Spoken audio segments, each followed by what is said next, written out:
AI가 3년 만에 이렇게 발전할 거라고 생각은 아무도 못했기 때문에 그런데 이제 발현이 되기 시작해버린 거예요. 생각을 해보시면 AI한테 일을 시키면 직원이 그만큼 필요 없잖아요. 그렇죠. 직원이 그만큼 필요 없다는 얘기는 사무공간이 그만큼 필요 없다는 얘기입니다. 기본적으로. 우리나라도 조만간 닥치면 강남에 있는 빌딩이 과연 살아남을 수 있을 거냐.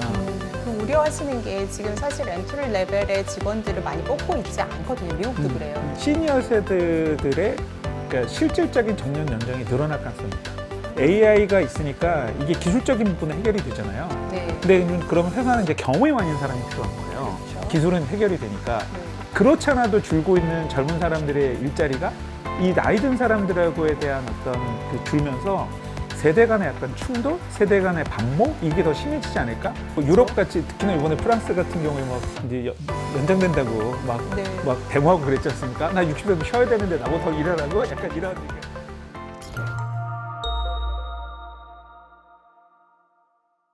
그리고 조금 더 이제 덧붙이자면 이게 이제 1차 웨이브예요.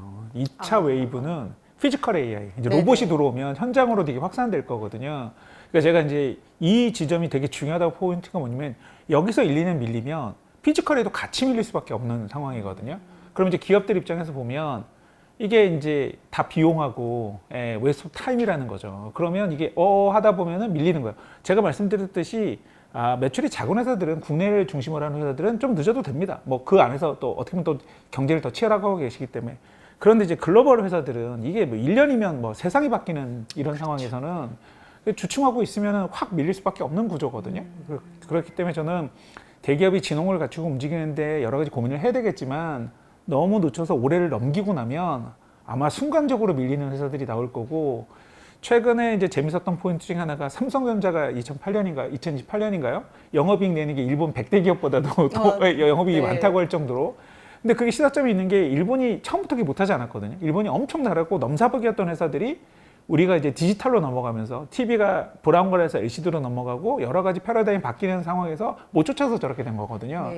저는 AI도 충분히 그럴 만한 위기의식이 있으셔야 된다고 생각하고요. 그래서 이걸 놓치게 되면은 아마 자칫하면은 일본 같은 기업 입장에서는 그런 상황이 만들어지는 회사들도 생길 수 있다. 이런 점들은 이제 고민을 하셔야 되는 포인트지 않을까 싶습니다. 그러네요. AI 사용이 익숙치 않은데 이제 피지컬 AI 로봇들 사용은 어떻게 하겠어요, 그렇죠? 그렇죠, 맞습니다. 네. 그렇군요. 너무 필요한 얘기입니다. 그러면은 이제 이게 AX로 확산되면 어떤 일이 일어나게 될까라는 그런 질문들이 있는데 뭐 말씀 이미 주셨을까요? 아니면 더 덧붙여서? 예. 그럼 아까 말씀드렸던 이제 1차 웨이브, 2차 웨이브 이제 기업 관점에서의 변화고요. 또 한 가지 고민하셔야 되는 건 이제 사회적으로 파급될 수 있는 효과들이 발생을 하는 거죠. 왜 그러냐면 지금 이미 미국의 뉴욕 같은 데서 벌어지고 있는 건데 지금 뉴욕에서 재미난 현상 중에 하나 뭐냐면 상업 건물이 공실이 어마어마하게 드는데 주거는 지금 공간이 모자라는 상황이거든요. 왜 그러냐면은 생각을 해보시면 A한테 일을 시키면 직원이 그만큼 필요 없잖아요. 그렇죠. 직원이 그만큼 필요 없다는 얘기는 사무공간이 그만큼 필요 없다는 얘기입니다. 기본적으로. 뭐 원격 근무의 문제가 아니에요. 아예 그냥 모수 자체가 준다는 얘기거든요. 그러면 이제 우리나라도 조만간 닥치면 강남에 있는 빌딩이 과연 살아남을 수 있을 거냐. 이게 다른 문제라는 거죠, 기본적으로. 그러면 과거에 이런 큰 고층 빌딩이 있었던 게 필요했죠. 직원들이 많고 이랬으니까. 그런데 AI가 대체한다면 저 빌딩 과연 뭐에다 쓰지?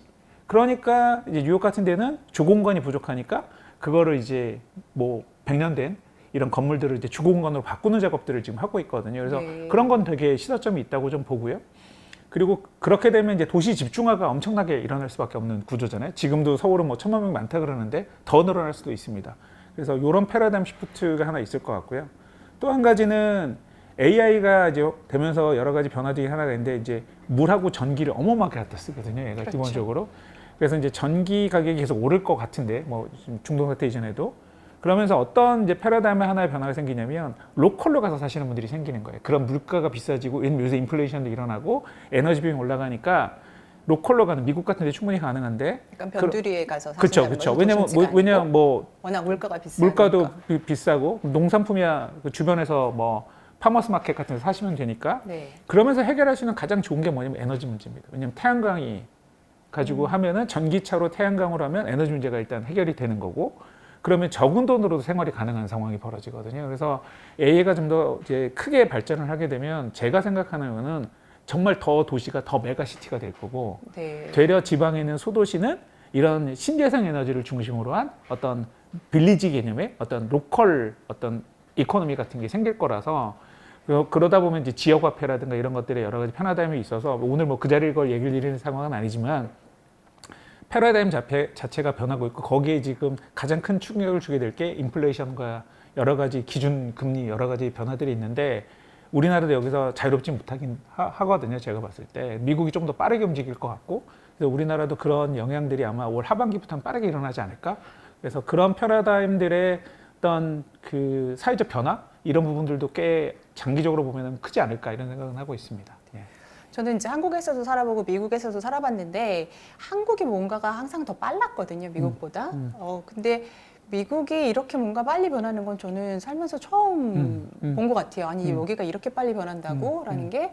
그래서 이게 정말 AI가 그냥 뭐 새로운 기술을 발견하나 뭐 이런 정도의 차원이 아니구나를 저도 몸소 느끼고 있는데 아까 말씀해 주신 게 AI 발전을 한다고 AI 뭐 기술만 발전되는 게 아니라 생각지도 못한 이제 에너지 섹터까지도 영향을 받고 있잖아요. 그래서 지금 요즘 에너지 섹터가 상당히 각광을 받고 있고 사실 투자하시는 분들도 그쪽으로 예전에는 별로 그렇게 크게 관심이 없으셨다가 요즘은 AI랑 반도체 그리고 에너지 섹터에 관심들이 많이 있으신데 저도 이제 사실은 그 제 차가 미국에서 테슬라인데 이번에 이란 전쟁하면서 기름값이 많이 올라서 저희는 한 갤런당 7불까지 올라가고 이랬는데 저는 전기를 쓰니까 영향이 없었거든요. 그렇죠. 예, 가스값에 크게 관심을 안 가져도 된다는 것 자체가 너무 감사하더라고요. 한 번도 뭐 주유할 때마다 막 10몇만 원씩 나오고 다른 차들은 그런데. 그렇죠. 지금 미국 네. 같은 경우는 1갤런에 6불 뭐 이렇게 하니까요. 그렇죠. 그죠? 7불 넘어가는 것도 봤어요, 저희 동네. 그렇죠. 예, 네. 그러니까. 그러면은 7불이라 그러면은 10,000원이 넘어가는 거잖아요, 원 갤런당. 근데 이제 미국은 차로만 다 다녀야 되고 거리가 또 머니까 상당히 영향을 미치는 거죠. 그렇죠. 평상시에 뭐 3불 20전, 3불 50전인데다가 지금 6, 7불씩 하면 거의 그렇죠. 두 배로 올랐으니 감당이 네. 안 되는 거고 우리나라도 뭐 한 1,700원 이러던 게 뭐 2,000원 넘어갔으니까 그런 것들의 영향을 굉장히 많이 받는 거죠. 그런 에너지 패러다임 시프트가 있고 또 기업들 입장에서 보면 고민해야 되는 거야. 아까 이제 사람을 덜 뽑을, 그러니까 있는 사람을 내보낼 수 없으면 덜 뽑을 수밖에 없는 구조로 갈 그렇죠. 거거든요. 그렇죠. 그러면은 이제 신입사원들 더 채용기가 줄 것 같고. 그렇죠. 그러면서 이제 가장 큰 변화가 뭐냐면 이제 보통 이제 우리가 조직 구조 얘기를 할 때 피라미드 형태라고 많이 하거든요. CEO가 계시고 중간에 이제 고위직, 이제 중간직 이렇게 해서 뭐 신입사원들이 제일 많은 70년대 우리가 딱 그런 이제 피라미드형 구조로 갔다가 그렇죠. 요즘은 오벨리스크형 얘기가 나옵니다. 오벨리스크가 뭐냐면 이집트 피라미드 보시면 이렇게 뾰족하게 쭉 올라간 게 있거든요. 네. 예, 그래서 왜냐면 인원이 많이 필요하지도 필요 않고 없으니까. 예, 그러니까 네. 그 인력에 그대로 올라가는 거예요. 그러면 이제 HR의 HRD라고 하는 이제 휴먼 디벨롭먼트에서 가장 고민이 되는 건 뭐냐면 옛날엔 많았으니까 사람이 뭐 퇴사를 하기도 하고 사람을 필터링하면서 이제 리더 중에 그 사람의 100명 중에 뭐 임원은 한 명 된다고 하니까 그 중에 또 임원 중에 뭐 몇백 명 중에 또 한 분이 CEO가 되시는 거니까 그렇게 풀었는데 만약에 그게 아니라 처음부터 20명인 조직에서 CEO가 어떻게 만들어낼 거냐 이런 건 좀 되게 고민이 되는 포인트잖아요 사실상은. 네, 그렇죠. 그런 건 한 번도 겪어보지 못한 그렇죠. 사회로 가고 있기 때문에 이런 것들에 대한 장기적인 고민들이 없으면은 뭐 IT가 당장 전면에서 만나고 있지만 HR도 불과 5년, 10년, 길면 20년에 만날 문제거든요. 사람이 적은데 얘의 리더십은 어떻게 만들어낼 거며 이 리더십을 통해서 기업을 어떻게 일어날 거냐 이런 본질적인 고민들은 생각을 많이 해야 되는 포인트지 않을까 싶습니다. 제 생각에. 우려하시는 게 지금 사실 엔트리 레벨의 직원들을 많이 뽑고 있지 않거든요. 미국도 그래요. 그래서 컴퓨터 사이언스 졸업한 뭐 명문대를 졸업한 이제 막 졸업한 학생들이 일자리가 없어서 사실 패스트푸드 하는데 가서 정말 햄버거 만들고 있고 그쵸. 안 되겠다 그냥 그 대학원이나 가야겠다 이렇게 하고 있어서 말씀하신 대로 그런 직원을 새로 뽑고 있지 않으면 근데 문제가 계속 직원을 이제 많이 뽑지 않으면 위는 계속 나이 들어서 나가면 이게 없잖아요. 밑에가 비는 상황이 되지 않을까요? 당연히 밑에가 비고요. 네. 지금은 그러니까 제가 요즘에 이제 얘기하는 게 뭐냐면 시니어 세대들의 그러니까 실질적인 정년 연장이 늘어날 가능성이 있다. 왜 그러냐면은 AI가 있으니까 이게 기술적인 부분은 해결이 되잖아요. 네. 근데 그러면 회사는 이제 경험이 많은 사람이 필요한 거예요. 그렇죠. 기술은 해결이 되니까. 네. 그럼 이 사람들의 은퇴를 늦추는 게 회사 입장에서는 훨씬 이득인 거죠. 그렇죠. 그리고 만약에 정년 후 계약직으로 전환하면 네. 회사는 어차피 정년에서 끝났고 계약직 전환하면 연장의 의무도 없고 뭐 은퇴하신 분들 입장에서 보면은 거기에 더해서 이 일도 더 할 수 있는 거고 그렇다면 이게 계약을 하게 되면서 일을 벌 수 있는 그런 좋은 자리가 기회가 되는 반면 그렇지 않아도 줄고 있는 젊은 사람들의 일자리가 이 나이 든 사람들하고에 대한 어떤 그 줄면서 세대 간의 약간 충돌, 세대 간의 반모 이게 더 심해지지 않을까? 한국 사회도 약간 그런 지점이 분명히 있거든요. 네, 미국도 네. 그런 지점이 있고 그리고 정치적 성향들도 20, 30대 친구들하고 지금 나이 56대, 70대 이런 분들하고 좀 많이 다른데 전 이거 굉장히 심해질 거라고 생각합니다. 그게 경제적인 이유 때문뿐만 아니라 여러 가지 측면에서 왜냐면 다른 세대를 살고 있거든요. 기본적으로. 그래서 이 지금 우리가 그 뭐 Z세대, M세대 뭐 이런 네. 밀레니엄 세대는 그나마 좀 나은데 우리가 이른바 알파 세대하고 그 Z세대, 잘파 세대라고 하는 요 세대하고는 시니어 세대, 이른바 X세대하고는 갈등이 되게 심해지지 않을까? 그럴 수밖에 없을 것 같아요. 같은 잔마켓을 두고 싸워야 되는 상황일 때 그러네요. 전혀 유리하지 않거든요. 그래서 이런 우리가 한 번도 겪어보지 못한, 생각도 못한 이제 패러다임이 있기 때문에 이 변화의 어떤 한복판에 기업이 있는 거거든요. 그렇기 때문에 기업들이 이거 어떻게 해야 될 건지에 대한 굉장히 심도 있는 고민을 해야 돼요. 그런데 지난 3년 동안 AI가 그렇게 빨리 발전할 걸 아무도 생각하지 않았기 때문에 이건 뭐 기업에 계신 분 저를 포함해서 잘못되다라기보다는 AI가 3년 만에 이렇게 발전할 거라고 생각은 아무도 못했기 때문에 네. 이랬는데 이제 발현이 되기 시작해버린 거예요. 그러면 올해가 적기다. 이거를 놓치면 이제 그다음부터 밀리기 시작할 거고 이게 개인이 됐든 기업이 됐든 사회가 됐든 굉장한 어떤 어려운 상황으로 직면하지 않을까 이런 얘기를 좀 드려보고 싶습니다. 네. 네.